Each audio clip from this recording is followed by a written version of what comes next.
Good morning students.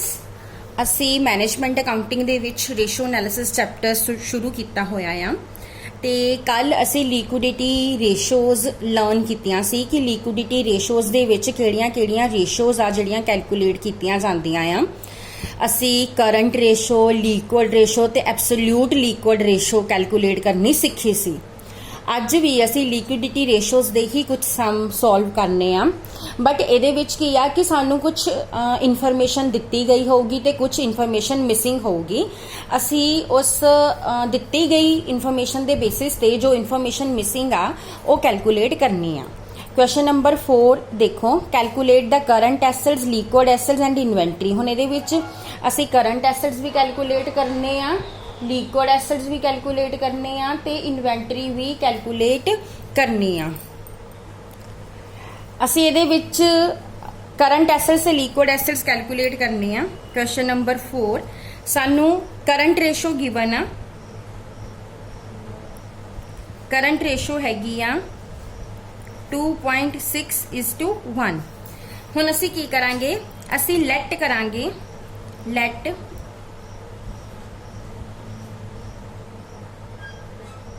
Current assets is x ਵੀ ਸਾਡੇ current assets ਜਿਹੜੇ ਨੇ x ਆ।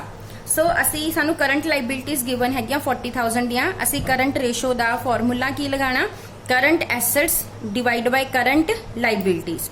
ਹੁਣ करंट रेशो कितनी दिती हुई है 2.6 डिवाइड बाय 1 और करंट एसेट असी अज्यूम किते है x और करंट लाइबिलिटीज साडियां कितनियां दित्तियां होईयां 40,000 दियां। सो हुण असी की करांगे, क्रॉस मल्टीप्लाई करांगे, x is equal to 2.6 multiply by 40,000। असी 2.6 नूं 40,000 दे नाल मल्टीप्लाई करांगे ते साडा आंसर जिहड़ा आ वो आएगा 1,04,000। सो ये साडे हो गए करंट एसेट्स। हुण असी लिक्विड एसेट्स भी कैलकुलेट करने आ। सानू लिक्विड रेशो दित्ती हुई आ, लिक्विड रेशो हैगी आ 1.5:1 दी। हुण असी की करना, फॉर्मूला लगावांगे लिक्विड रेशो दा। Liquid ratio is equal to liquid assets upon current liabilities. Current liabilities कितनियां 40,000। सो साडे लिक्विड एसेट्स किन्ने दे आ जाणगे 40,000 मल्टीप्लाई 1.5 तो तुहाडे ये जिहड़े हैगे आ लिक्विड एसेट्स आ जाणगे 60,000 दे। हुण स्टूडेंट्स असी करंट एसेट्स भी कैलकुलेट कर लए आ। ये साडे करंट एसेट्स सीगे 1,04,000 दे और लिक्विड एसेट्स भी कैलकुलेट कर लए आ। हुण असी इन्वेंटरी कैलकुलेट करनी आ। Inventory is equal to current assets minus liquid assets. Current assets है 1,04,000 दे और लिक्विड एसेट्स है 60,000 दे। सो 1,04,000 चो 60,000 माइनस करांगे तो साडा आंसर आ जाएगा 1,04,000 चो 60,000 माइनस करके 44,000 दी साडी इन्वेंटरी आ गई। सो इस तरह ना तुहानू इन्वेंटरी दित्ती सी, असी करंट एसेट्स और लिक्विड एसेट्स दोनों ही कैलकुलेट कीते। हुण नैक्सट क्वेश्चन असी करांगे जिहदे विच असी करंट एसेट्स, करंट लाइबिलिटीज ते इन्वेंटरी कैलकुलेट करनी आ। इहदे विच सानू करंट लाइबिलिटी भी गिवन नहीं आ, बट इहदे विच सानू वर्किंग कैपिटल दित्ती हुई आ। वर्किंग कैपिटल कितनी दित्ती हुई आ 90,000 दी। हुण असी की करांगे, असी लेट करांगे, let current liability is x और हुण असी करंट रेशो दा फॉर्मूला लगावांगे, current ratio is equal to current assets divide by current liabilities. So साडी करंट रेशो कितनी दित्ती हुई है 2.8 divide by 1 is equal to current assets divide by current liability असी की अज्यूम कीती x। सो साडे करंट एसेट्स किन्ने आ जाणगे, क्रॉस मल्टीप्लाई कर लो 2.8 नू x नाल 2.8x साडे करंट एसेट्स आ गए। हुण सानू इस क्वेश्चन दे विच वर्किंग कैपिटल गिवन आ।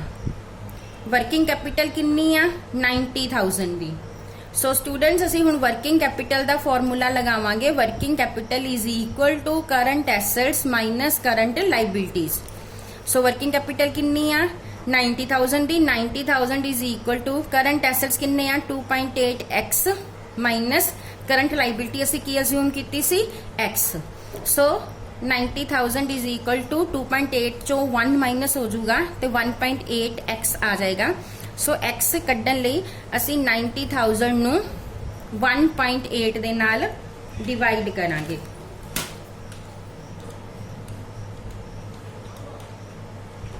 ये साडा आ गई 50,000 दी। हुण साडा x करंट लाइबिलिटी सी, सो करंट लाइबिलिटी आ गई आ 50,000 दी। हुण करंट एसेट्स कैलकुलेट कर लो। करंट एसेट्स सी 2.8x, 2.8 मल्टीप्लाई बाय 50,000, 2.8 नू 50,000 ना मल्टीप्लाई कर लो। ये साडे आ गए 1,40,000 दे। सो हुण असी current assets and current liabilities दोनों ही कैलकुलेट कर लिया हुई आ। हुण उन्होंने सानू इन्वेंटरी भी पूछी आ, लिक्विड रेशो दिती हुई आ। Liquid ratio is equal to liquid assets upon current liability. लिक्विड रेशो कितनी आ 1.5। लिक्विड एसेट्स नू डिवाइड करांगे करंट लाइबिलिटी। करंट लाइबिलिटी असी हुणे कैलकुलेट कीती आ 50,000 दी।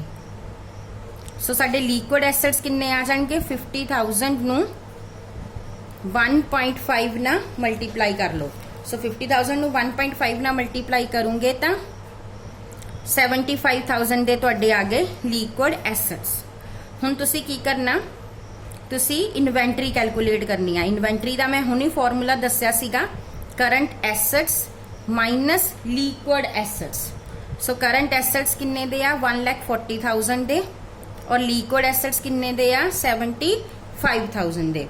सो 1,40,000 चो असी 75,000 माइनस करांगे 65,000, साडा आंसर आ गया इन्वेंटरी का। सो इस क्वेश्चन च वर्किंग कैपिटल सी दिती हुई, करंट लाइबिलिटीज भी नहीं सी दित्तियां, तां इस तरीके दे नाल असी सारी मिसिंग इनफॉर्मेशन जिहड़ी आ ओह कैलकुलेट कीती आ। हुण असी क्वेश्चन नंबर 6 सॉल्व करांगे। ਇਹਦੇ ਵਿੱਚ करंट रेशो कैलकुलेट करनी आ। इन्वेंटरी है 80,000 दी, प्रीपेड एक्सपेंसिस दिते हुए आ 2,000 दे, क्विक रेशो दिती हुई आ 2.5:1 दी और करंट लाइबिलिटीज दित्तियां हुई आ 50,000 दियां। हुण स्टूडेंट्स सब तो पहला असी क्विक रेशो यानी कि लिक्विड रेशो वाला फॉर्मूला लगावांगे। क्विक रेशो का फॉर्मूला की हुंदा आ quick assets divide by current liabilities. Quick ratio सानू दिती हुई है 2.5:1 दी। क्विक एसेट्स नू करंट लाइबिलिटीज दित्तियां हुई 50,000 दियां। सो हुण असी क्विक एसेट्स कैलकुलेट कर लांगे। क्रॉस मल्टीप्लाई कर लो 50,000 नू 2.5 ना मल्टीप्लाई कर लो, ये तुहाडे आ जाणगे 1,25,000 दे।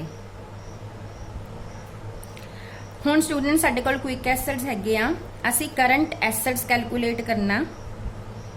करंट एसेट्स लई असी हुण इत्थे की फॉर्मूला लगावांगे, असी क्विक एसेट्स दे विच प्लस करांगे सानू इन्वेंटरी दिती हुई आ ते प्रीपेड एक्सपेंसिस दिते हुए, दोनों प्लस कर देंगे, साडे करंट एसेट्स आ जाने हैं। सो 1,25,000 दे विच प्रीपेड एक्सपेंसिस 2,000 दे आ ते इन्वेंटरी 80,000 दी आ, दोनों प्लस कर देंगे, ये तुहाडा आ जाएगा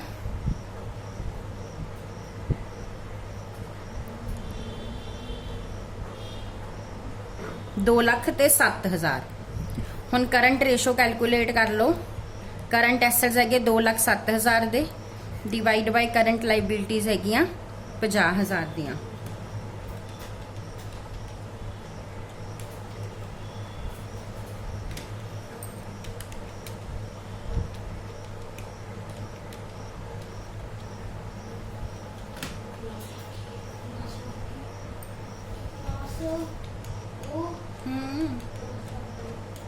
फोर 4.14:1 ये कित्थों लग गई, ये साडा आंसर आ गया करंट रेशो का। सो स्टूडेंट्स इस तरीके दे नाल असी अपनियां जड़ियां आ ਕਰੰਟ ਰੇਸ਼ੋ ਕੈਲਕੂਲੇਟ ਕਰ ਸਕਦੇ ਹਾਂ।